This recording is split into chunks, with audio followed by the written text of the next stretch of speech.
So a quadratic function has a leading coefficient of 2 and a 0 at -3 and a coordinate at 1 and 8. So to generalize this, if we have three parts of a quadratic function, we generally configure the function out. So if I were to sketch this graph out, I've got a 0 at -3 and a point at 1 over 8 up. Okay, and the leading coefficient of 2, so it's a positive leading coefficient. It's probably going to be something like that, right? So if I were to kind of sketch that in, maybe something like that is what we would guess. So if we were to set this up, we have a 0, so we could set this up with the factored form, knowing one of the roots and knowing the leading coefficient. So if I write this out, I write this out as a 2 times x plus 3, and then the other 0 is unknown. So we have two parts of that quadratic function. We need that m value, and we can solve for the m value by using the coordinate 8. It's 1 and 8. So plugging in y equals 8, x equals 1, I end up with that expression. There's only one variable to solve for, so I'll go ahead and solve it. So I end up with 2 times 4.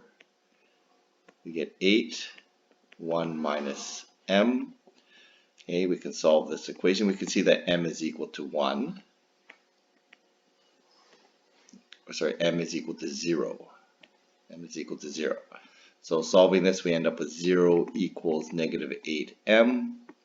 M equals 0. So we know that that value here,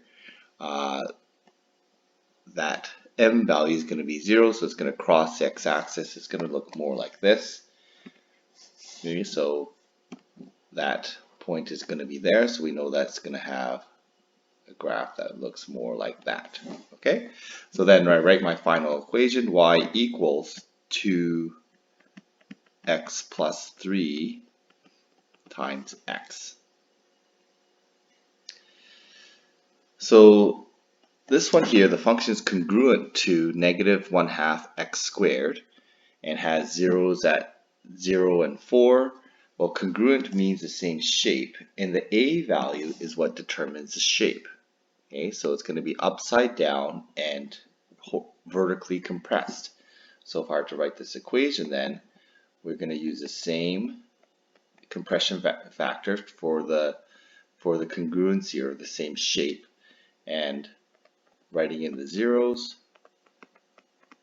there it is. That's all we need.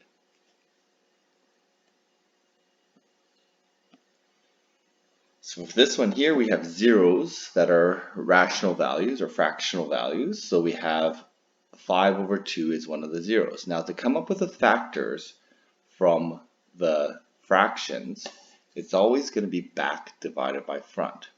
Okay, so the reason why is this. So if I have the factor, for example, let's give an example, 2x minus 8. And so just make that minus 7. If that's one of my factors, we need that to equal to 0. So when I actually solve for that 0 to get the zeros of the function, I get positive 7 over 2.